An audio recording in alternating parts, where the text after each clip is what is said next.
Hello everyone and welcome to the channel.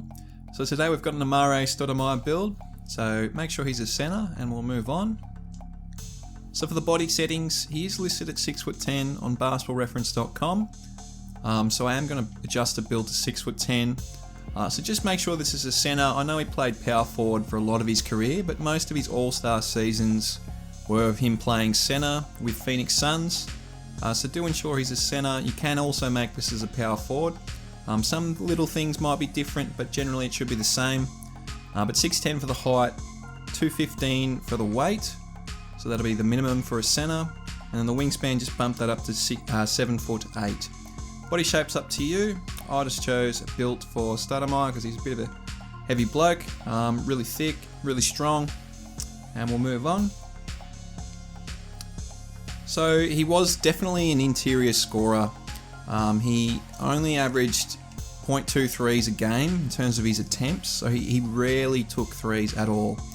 I know on my team and things like that he has cards with good 3-point shooting, but that's not quite realistic to Amar'e, so we're definitely going to try and get a lot of finishing sort of attributes and badges. So for close shot, just push that to 93, get that nice and high, gets things like mouse in the house, fast switch, greats under pressure, Hall of Fame, and also the 7 badges.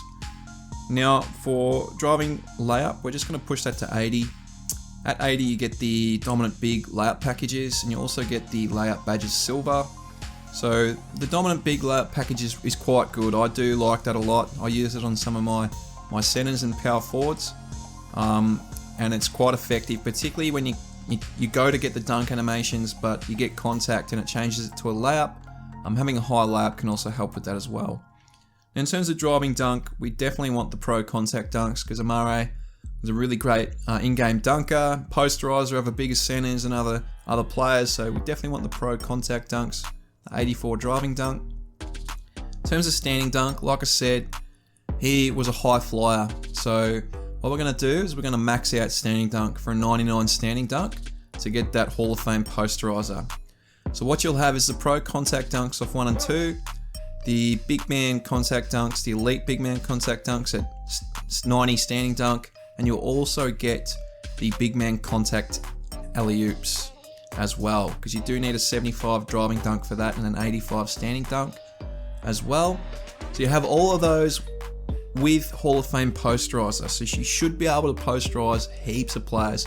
This build will be quite effective, particularly on the park, where there's a bit more room to get those dunks, more room to attack the rim. But you can also definitely use this in 5v5s if you can get space, if you know how to do that effectively. So you get the Hall of Fame posterizer with this build. And in terms of post control, mostly in his days with Phoenix with Steve Nash, they ran the pick and roll a lot, but when he came to New York, particularly in that first season where he's an all-star before his injuries, he was a very good post player because he had to develop his own offense. He didn't have that point guard, in terms of Steve Nash there with him. So I've chosen to push post control to 88. At 85, you get all the badges Hall of Fame in terms of the post badges. But if you bump it to 88, as you notice, the back down punisher becomes 1 badge point cheaper. So it's essentially getting an extra badge point without really getting an extra badge point. In terms of a way to think about it.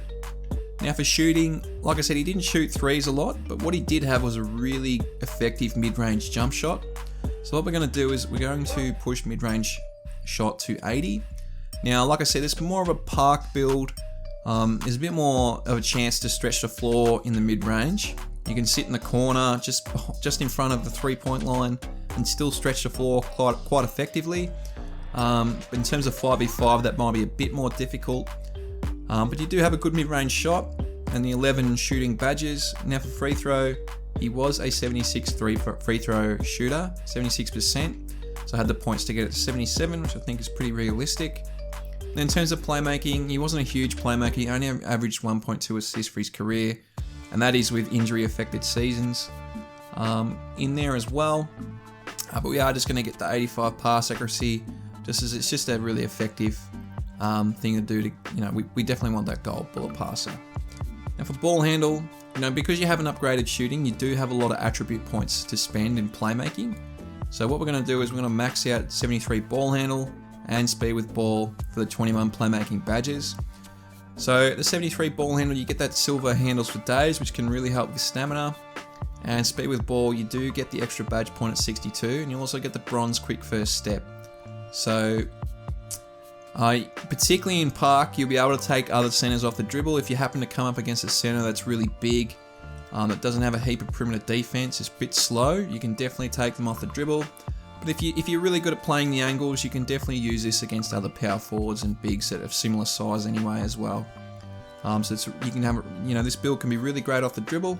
Now in terms of defense, he wasn't a spectacular defender. He wasn't really known for his defense, but he was a pretty decent shot blocker. He's got a 1.2 blocks per game average, and in some of his all-star seasons, he was averaging close or over 2 blocks a game. So what we're going to do is push interior defense to 80, just to get that silver post lockdown along with the silver brick wall. In terms of perimeter defense, we're just going to push that to 65.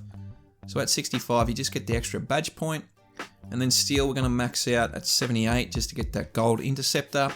He wasn't a huge steel merchant. He only averaged 0.8 for his career and was pretty low steals. He's had a couple seasons over 1 a game. So I just had the points to push that up. So I thought it was worthwhile. Now for block, like I said, he was a good shot blocker. So we definitely want that 88 block to get that gold rim protector. And now for rebounding, he wasn't actually a spectacular rebounder for his athleticism and his size.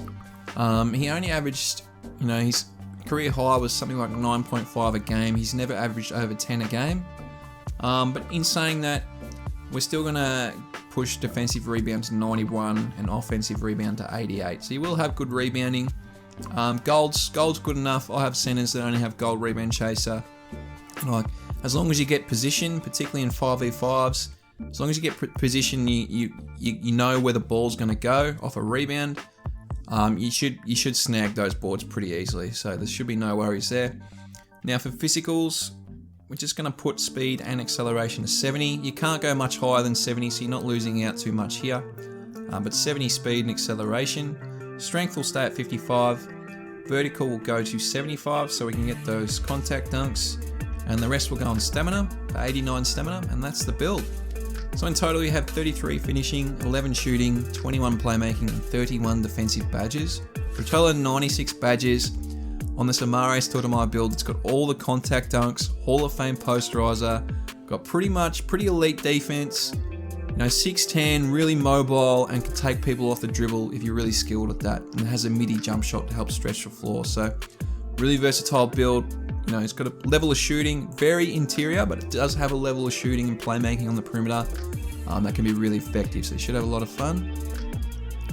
Now, the takeovers I just chose, there were no slashing takeovers available, which was interesting, but I chose his post one, power back downs. He was really strong, and then stuff blocks because he was a bit of a shot blocker as well, using that athleticism.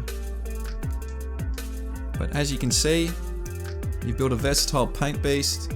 Shades of Bill Walton, Anthony Davis, and Bam Adebayo. He's a bit like Bam and Anthony Davis in terms of, the build, 6'10", but he's probably a bit more athletic than both of them, you could argue. But we'll take a look at the badges.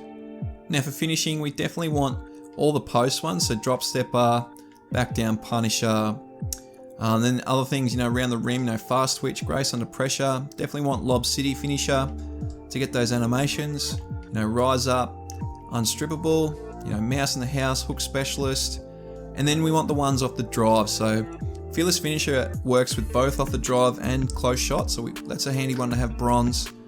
You got limitless takeoff here, that Hall of Fame posterizer, that's why we pushed up the driving dunk, standing dunk. You've got slithery finisher, and you've still got 4 left to play with.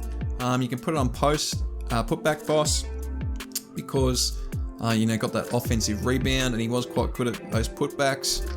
And then, post spin would be another one to go if you're good at getting those animations. And he did have quite a nice post spin in terms of his highlights that I watched. So that could be a good layout for Amar'e. Now for shooting, you are a post player, so fade ace could be great. You've got the gold Hall of Fame sniper, maybe just gold for now. He was a volume scorer, he was the number 1 option pretty much on Phoenix in terms of scoring, and on the Knicks until Melo went there. Things like slippery off ball to help move around the court. hot zones, if you can develop those MIDI hot zones on the baseline. And then Green Machine, if you get hot, I'm sure he had nights where his jumper was just falling, and Green Machine could be a good badge to represent that. Now for playmaking, like I said, he wasn't a great playmaker or assist man, but having the dimer and post playmaker on could be good because you are getting those offensive boards and playing in the post. Glue hands is great, unpluckable, just make sure you don't get stripped. You can get tight handles, that can really help not getting stripped as well. Quick first step, handles for days is there. Get that brake starter, bullet passer, and then the last two you may just want needle threader to help with those passes, and triple threat juke just to help with those bit of speed in your jab steps and out of the triple threat. Now for defense, definitely want things like brick wall because he was a big pick and roll player, particularly with Steve Nash. Pickpockets there, get that rebound chaser. Worm, he did average quite a fair bit of offensive rebounds compared to his career average. It was 2.4 a game for a career average of 7.8. So that's over a quarter of his boards were offensive rebounds. So that's really great. Rim protectors there, pogo stick. Interceptor you can put higher. Chase down artists, get that box out. Intimidator. You got the post lockdown if you come up against a post player. And then tireless defender, that could be a really good layout to represent Amar'e. All in all, that's the build. I hope you've enjoyed the video and I hope you have a really great day.